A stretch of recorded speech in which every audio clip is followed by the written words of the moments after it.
wasiya ga ɗan adam. Menene wasiyan da Allah yake maka?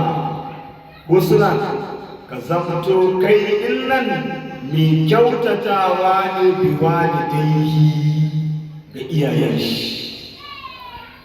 Ɗan adam ya zamto da kyautatawa ga iyayensa.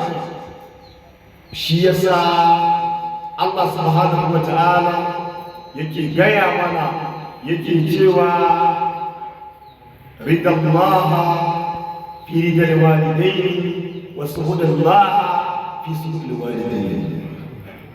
Allah ya gaya mana cikin hadisi ta bakin Annabi Muhammadu sallallahu alaihi wasallam, saboda ka ƙara gane girman uwa, ka ƙara gane girman uba. Allah ya ce yardan Allah yana cikin yardan uwa da uba. Haka nan hushin Allah yana cikin hushin uwa da uba. Wani ya zo wajen Annabi Muhammad sallallahu alaihi wasallam, ci ya Rasulullah,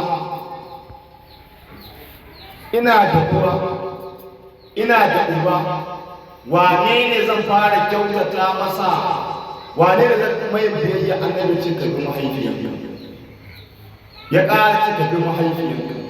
Ya ƙara ce ka bi mahaifiyarka. Ya ce sannan ka bi mahaifinka. Allah yana gaya mana, in kana so ka gane tsakaninka da Allah lafiya lau, to ka duba ka gani tsakaninka da mahaifiyanka da mahaifinka lafiyan ku lau. Idan mahaifinka da mahaifiyanka sun yarda da kai, Allah ya yarda da kai.